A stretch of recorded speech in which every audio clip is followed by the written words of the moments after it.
a loaded needle came out of my pocket and fell on the ground. And I casually just like picked it up and put it back in my pocket. I don't think anybody saw that, but those were the kind of things where this is really becoming a problem. I had friends taking bets on if I was going to make it.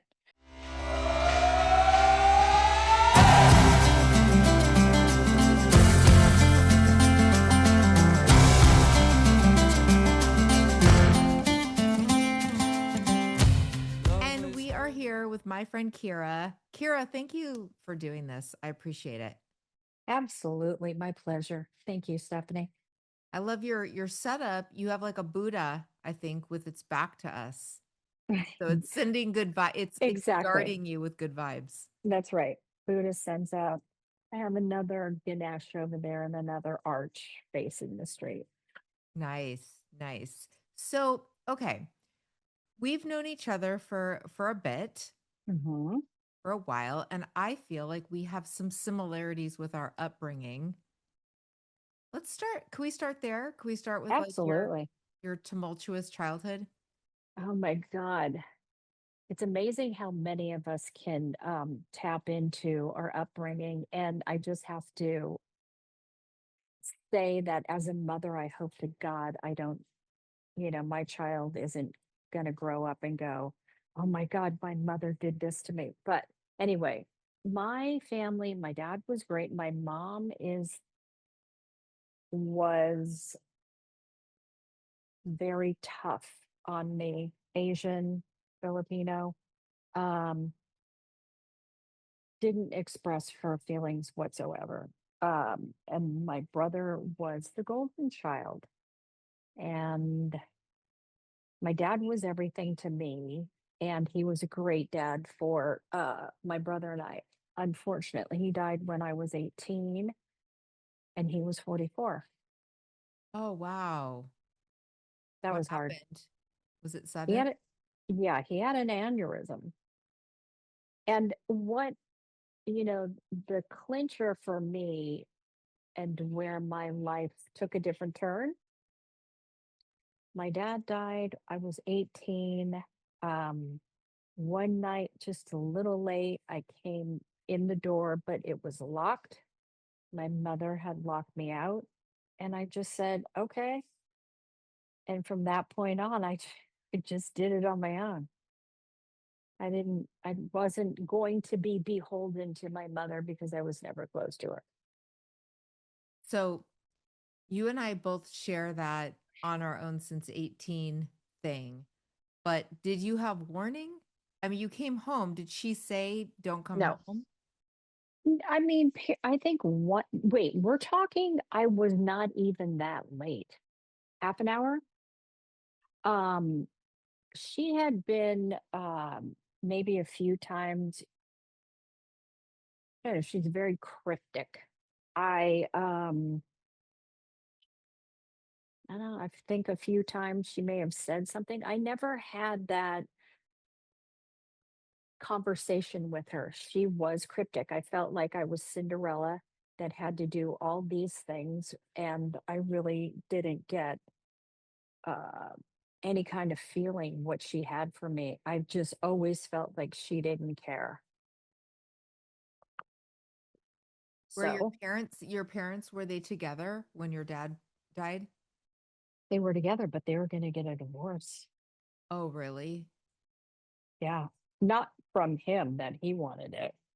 She did. And yeah. And I had told this is just all par for the course.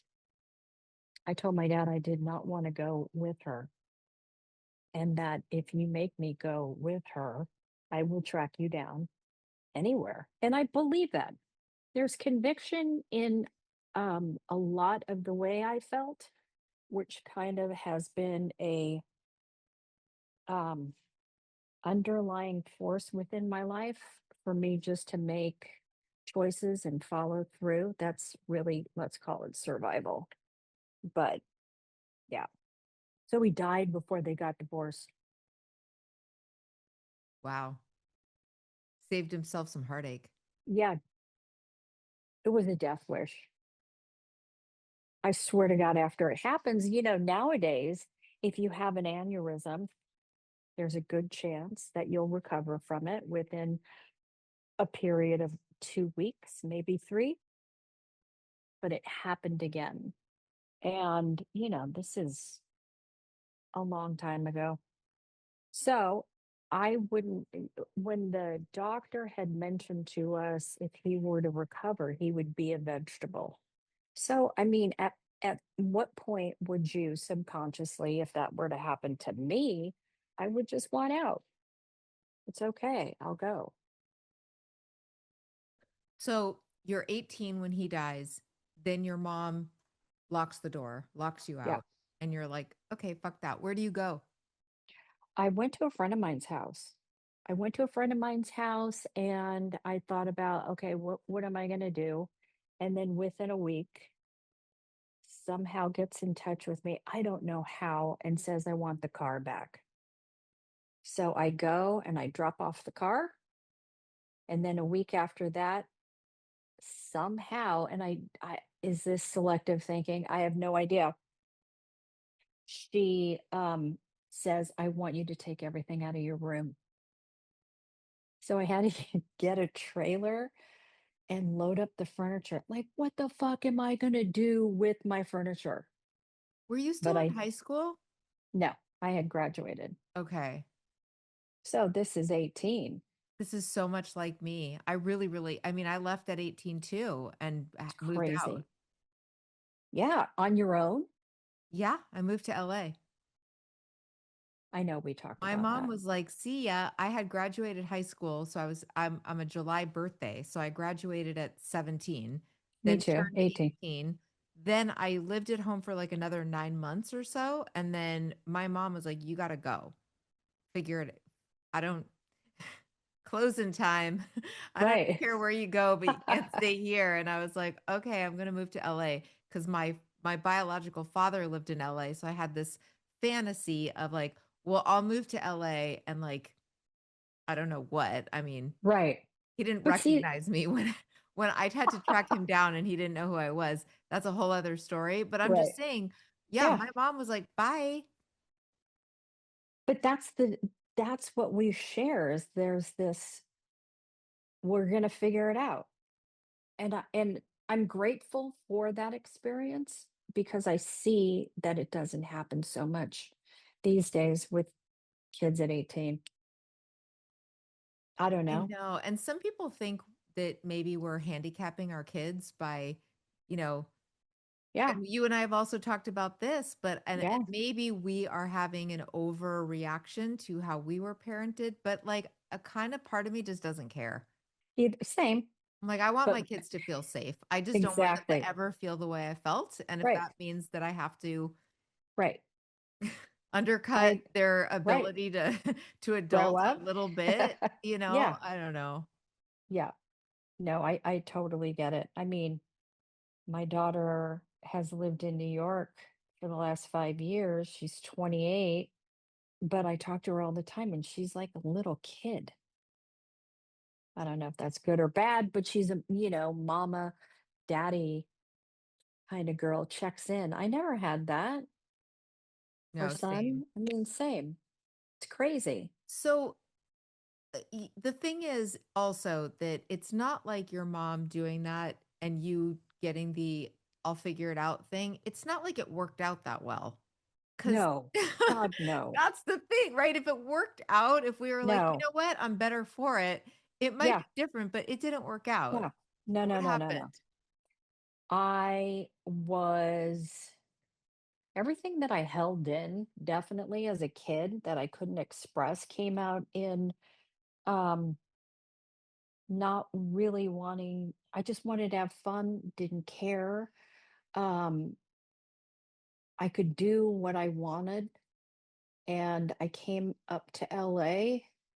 I had great friends and it was the 80s and I was running from how I felt with losing my father.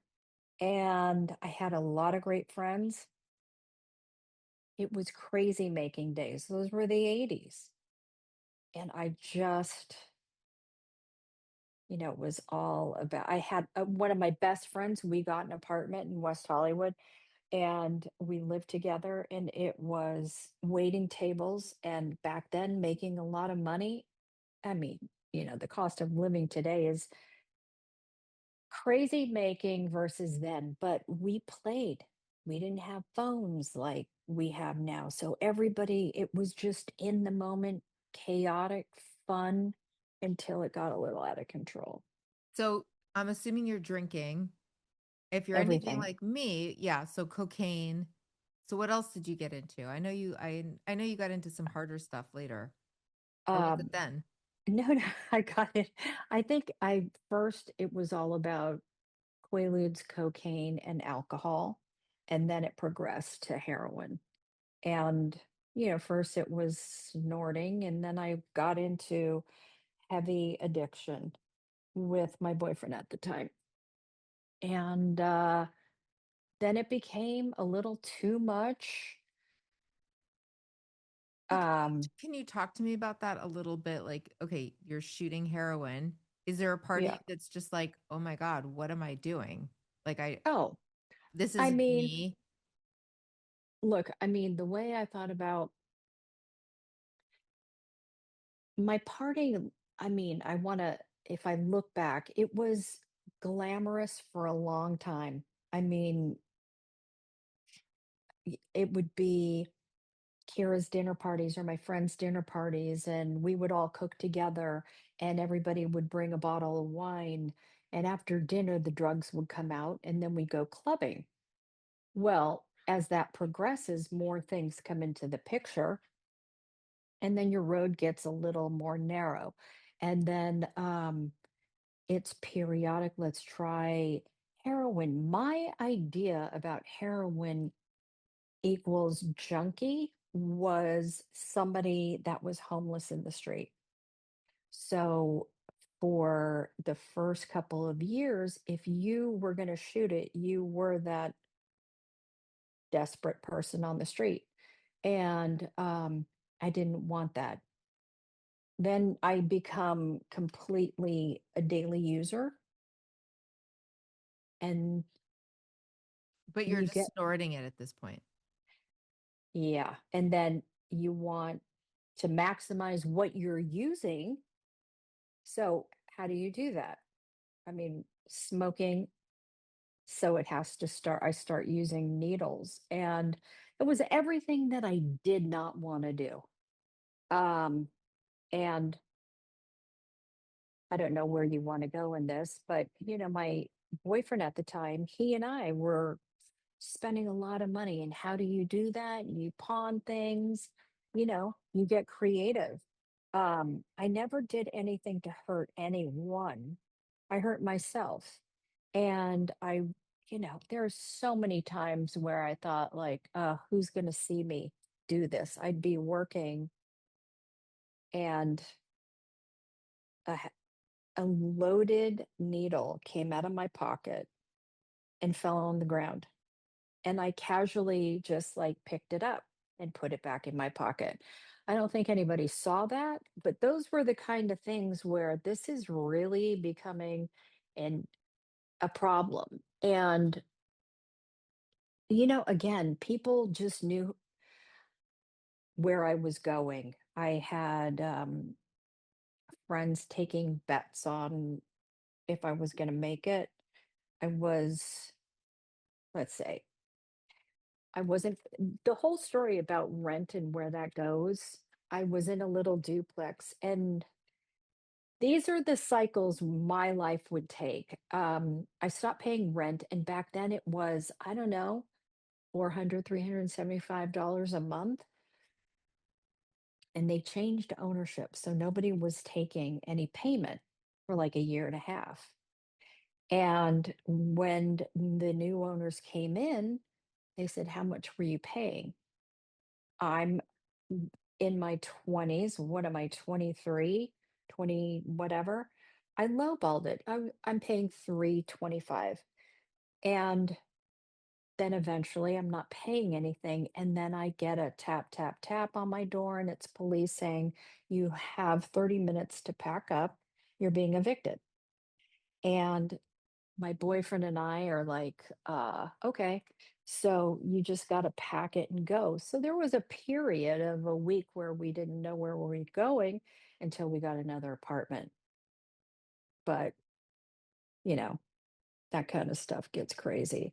And then eventually, my brother and I, who are so very tight, he would call because he would see how messed up I was and ask me if everything was okay. And after a half an hour of a conversation, I said no, that I was a heroin addict and I was gonna die. Um, and he goes, I'm coming to get you. And I said, give me a day. Of course, just wanted to get high another day. And then I went to treatment and stopped. But that's not the end. I had to do it another year. Wait, Addiction is a after you bitch. got out of treatment, Yeah. you I started back up again? I was in a sober living home, and then I was with friends. You know, when I first stopped, they said, "Oh, she's just a nice girl who did a little too much partying." And then I had to go out and just experiment some more, not quite a year. And then I went in myself because I couldn't do it. I couldn't stop by myself. Um, and then they said I was empty, a shell, nothing inside. And is that noise? Can you hear that? Oh, okay, good. So, yeah. And then I got sober. I mean, I stopped and, So the boyfriend, when you went into treatment, bye-bye?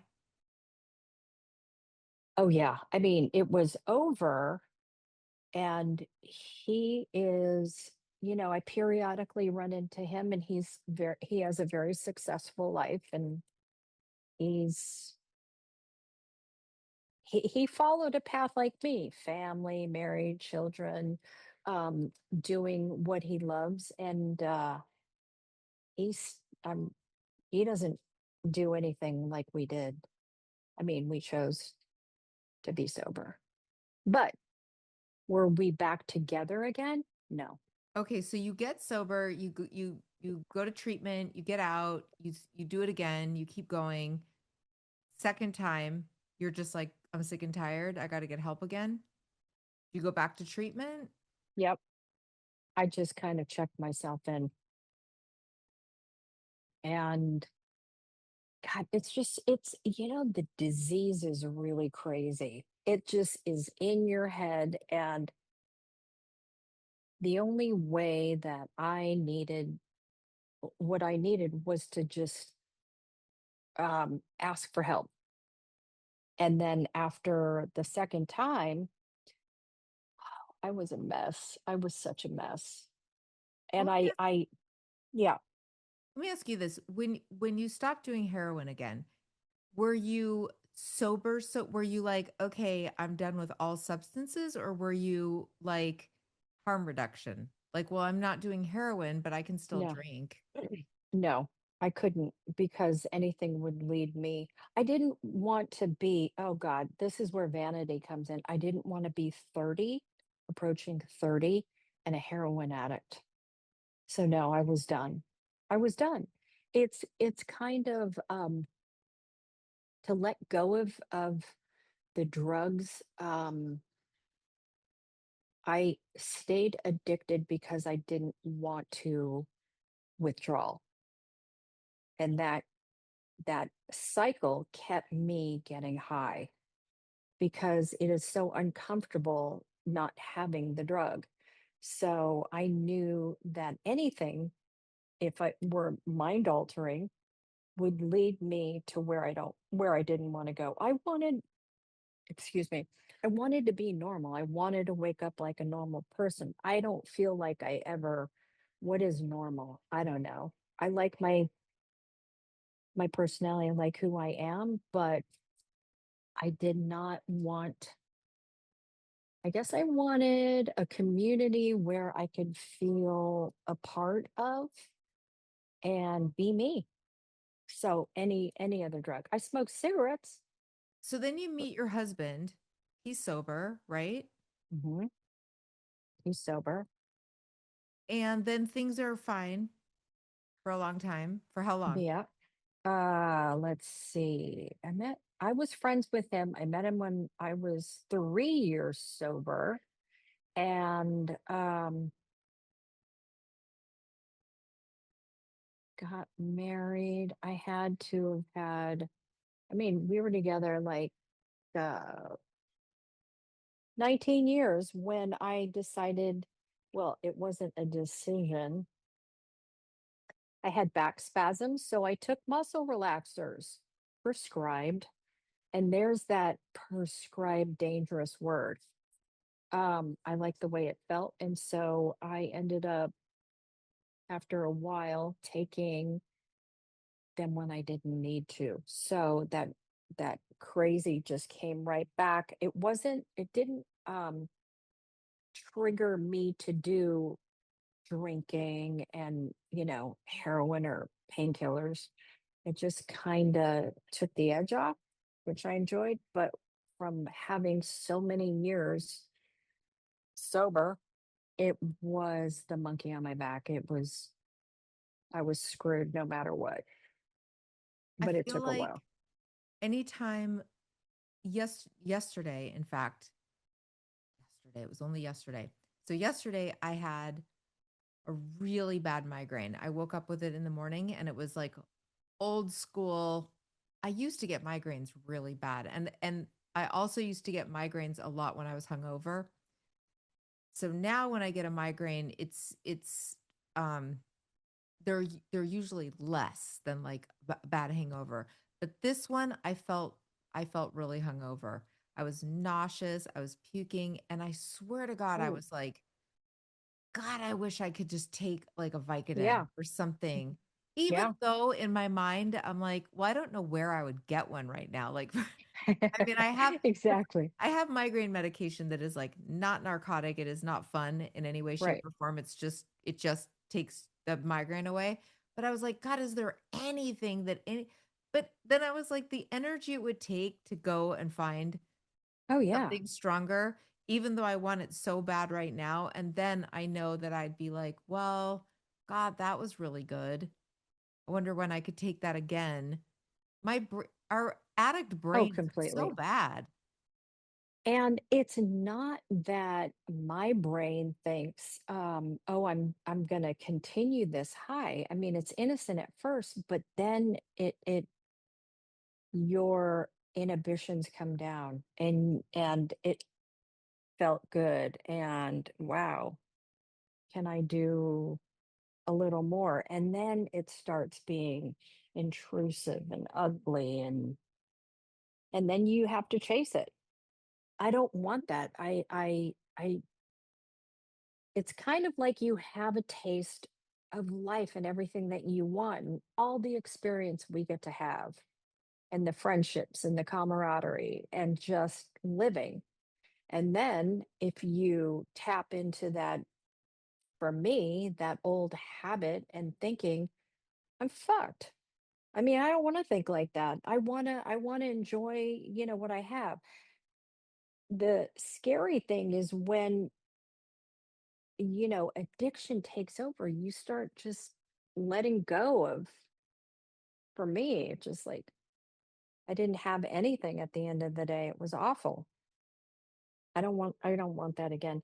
And, But for a all while, you were probably like, my back is still spasming a little bit. I mean, yeah, it it's subtle, but it's there. I can feel it's there. I need to take another exactly. one, right? Until it was like taking two a day and rationing out my prescription for 60 a month. So I took two a day for 2.5 years. And it was talk about managing how I was going to get, the prescription to pick up. And, it was like having a dealer. What happens if it's on a Sunday and I can't get it or I'm out of town? Or it's that managing manic, um, ugh, it's ugly. I It's know, just I think ugly I've asked you this before, but how did you keep it to 2 a day? because I don't know. That's really amazing that I didn't go down the I don't know. I just kept it at 2 and it was hard. It wasn't hard. Look at they were muscle relaxers. So I didn't there wasn't an opiate component there that made me um have that withdrawal feeling. I it just took the edge off. How can I say if I really you know how people just have a glass of wine and they can decompress and that's it, call it a day? It was taking the edge off. And let me just tell you this, and this is just really bizarre. Menopause started it. It was like, "Oh my god, this is uncomfortable. I don't know how I'm feeling. This is weird." And then I had spasms, and then this was great, and I didn't know how to deal with, like, being comfortable, who I am, what I'm doing, and they kinda went hand in hand, and this was helping whatever, it was my disease, it was a number of things, and I kept it at 2 a day because I couldn't get any more. I was afraid my doctor wouldn't give me a prescription. I don't know. Did your husband know?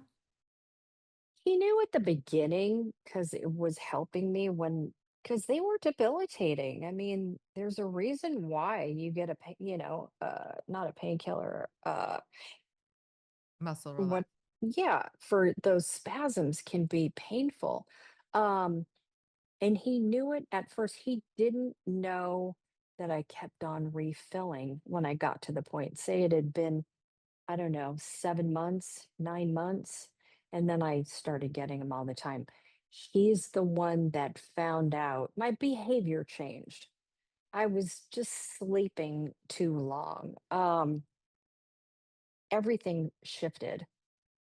I mean, and so he went into my bag and saw my little container of pills and asked me what this was. He was so angry. And again, he's sober. So then it was done. It was over. And I really felt relief from that because I don't want to have to start thinking and working up how do I figure out the next thing?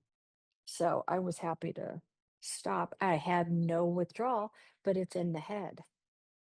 I wanted my friends and support, and I don't know, we all have our thing. I'm not unusual in any way. Do you ever I'm think, does the thought ever come into your head? Like, I don't know, I wasn't really an alcoholic. I had a problem with drugs. right. Oh, And would it be the worst thing? Like, it's been so long since I've had a drink. Like, maybe I could just have a glass of wine like a regular person. I think that all the time. And how do you defeat that line of thinking?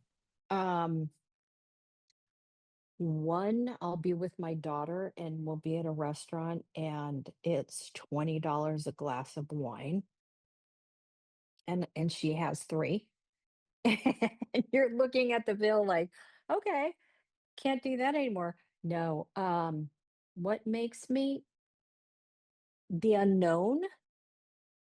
Um, I don't know. My husband wouldn't be on board with that.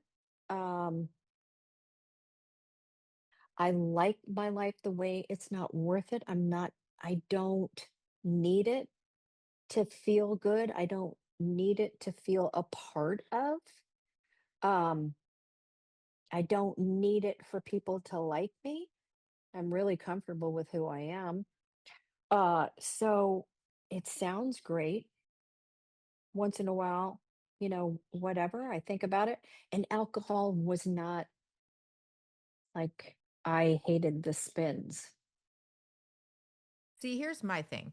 Yes. If I'm just keeping it real. Okay.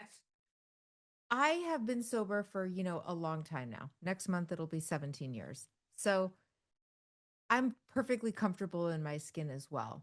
Every once in a while, though, I feel like that tight feeling, that feeling where I'm just like, "Oh, I'm just not I'm just uptight. I'm just tight." Like, I can't have fun in this situation that I'm in, and these people seem really fucking boring, and, God, a glass of wine would just make this so much more tolerable. It would just be more fun, and I'd be a little relaxed, and then I my brain starts to go, yeah, what is wrong with like, why can't I just have like a glass of wine? And then I have to do my trick is really just to think through the drink. And I have to just I'm so lucky that we've been doing this thing where we are always aware of our character defects and we're listening to other people talk about like getting sober. And I have to Right. just remember I don't know what it is. I don't know why I'm different, but I do tend to just feel addicted to things. So I can't get into the fantasy of like this time it will be different because it was never different. So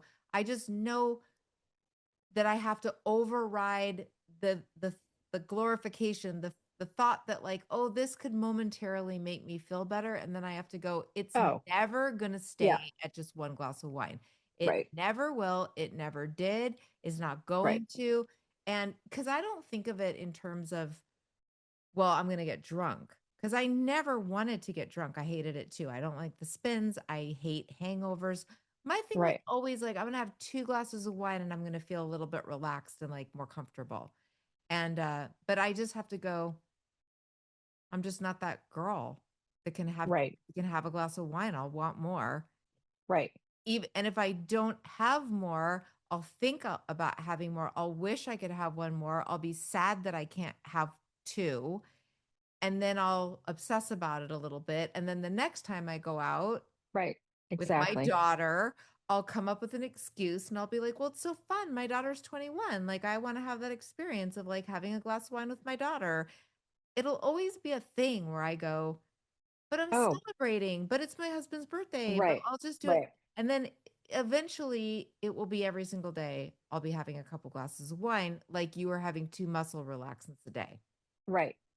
And it's such an easy, I mean, I too, I know my personality and I don't, when you detail it as you just did, then it's playing it forward completely because then the next time, well, I didn't do it then, so why not? Oh, and then you're completely always looking and thinking about it. Well, I only wanted one drink in the first place. Well, why is this invading my thoughts now all the way down? So for me, I those were the days. I did so much of so many different things that it's enough. And I, have been around for a really long time too. And well, let's see, having 22 years, and now I'm coming up on 10 with like a 3-year break. Um, I did what I did. I don't regret it. It's part of life. We I'm fortunate enough that I made it back to, for me. Um, but my big takeaway is that I have a great life. I'm really happy. I don't need anything to laugh, and laughter is huge for me, but that I get to be here as an example for my children if they need it. And I've always said to them, look, if you ever feel unsafe or you have a problem with drugs or alcohol, you know where to find me. I mean, I'm gonna lock you out. You can't ever come home again, but Exactly.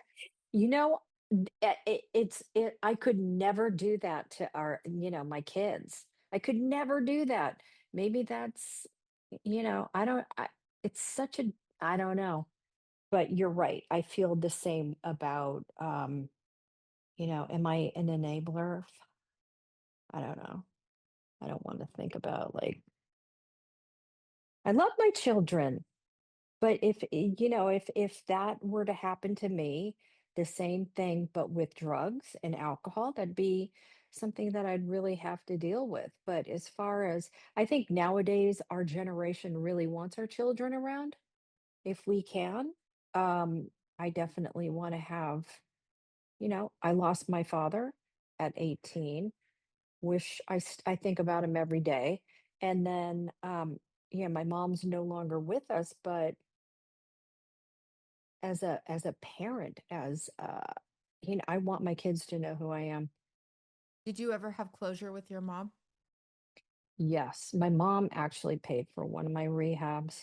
And she, for whatever the way she was raised up, I had to tell her I loved her in order for me to say I love you, her to say I love you to me.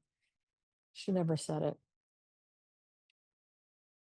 One Maybe time, once. I used to always say, I love you before getting off the phone with my mom. And I noticed at some point, I was like, she never ever says it back to me. And I worked up the courage to just go, how come you never say I love you too, ever, you know? And she Yeah. was just like, it's not how I am. Get She's like, you know how I feel. It's like, well, I yeah, don't ever say it, exactly. but Exactly. And every single time my kids say goodbye or hang up the phone, they always say I love you. I mean, every and I've got a 25-year-old and a 28-year-old. That's pretty impressive. And that's unprovoked. But, I my mom up until, you know, I would say I love her. I mean, I think finally after having children and seeing me and um it changed. Something in her changed. She showed up actually. She was living really? abroad. Yeah, when I was pregnant and she was living in Malaysia. She came out and spent 6 weeks with me, helping me with my daughter. Oh, wow. I know it was kind of like maybe some kind of awakening that she felt she needed to do for herself without being vocal about what it was. I took it. It was great. She helped me out. It was really nice. And then did she stay in your life continuously after that? Well, she lived abroad, so she did, but it was never call I don't know if it's the generation, but uh when she did move back here, it wasn't like I saw her all the time or called her all the time. Um, but it would be holidays, birthdays, we get together, which is it's strange, but that's how I was with her. And then with my husband's parents, it was 2 weeks during Christmas, 2 weeks during spring break, part of the summer. We would see them a lot, and they were still together. So it was just really quite different, and it is what it is. But yeah, my mom never really talked about her childhood, which I really am bummed out about that I didn't know. And that's her. And I accepted it for who she is, but it's sad. You don't get I to like to know a talk person. about my childhood. My kids ask me questions. And what do you tell them everything? Yeah, I tell them stuff. Exactly. I tell them whatever. I've been so open about sobriety, about how I was with my older daughter who's 21 now. I can't tell you how many conversations I've had about like what I did when I was in high school and how not in a you shouldn't do this. Uh-oh, you're a little frozen, I think. Oh, maybe not. Are you Right. frozen? I know. Oh, Am there. I good? Yeah, I'm you're getting fine. it says this meeting. Can you hear me? Yeah. Okay. Yeah. I was just Am I saying that frozen? no, you're fine now. I was just saying that I tell my daughter exactly how I was drinking at 14, drinking at 15, drinking like and how I knew when there was an issue and that if she ever feels that that there's no shame in it, that that's just like a thing Right. that happens, whether it's genetic, whether it's I think Right. there were things from my childhood that played into like you said at the beginning of this episode about drinking about over pain and I think there's some of that, and then there's also some genetic component, and there's who Oh, knows, yeah. who the hell knows why, but I want my kids to know that if they start recognizing that in themselves, it's nothing to be ashamed about. Like, there's so much help and support. Oh, completely. And I think my kids, we are an open book. They know some of the worst stories and uh everything in between. There is no judgment. We all live different lives. It is, my dad was an alcoholic, but There you go. exactly. There's a line of it, that's for sure. But I can just be, I'm really open with everybody. I'm open with my kids. I don't want secrets. And if I can teach them to be okay with who they are and their feelings, that's one for me, one for the team, because I don't, if anybody's hurting or feeling and they can't say it, that's a bummer. I want to become, I want to be there for anybody. If you called me and needed to let off or, talk about something that was bothering you, I want my children to, because I think it's the only way to go uh get through to the other side. I wish I had that when I was young. But however, it is what it is. I was smoking cigarettes at 12, on the side of my house, thinking with my friends. It's crazy what we do. I think what I'm really taking away though from this conversation that's that's so true is the thing about secrets. And it's like when you were starting to take the muscle relaxants, you had Hmm. a secret. And when you have a secret, it's like a barrier between you and other people.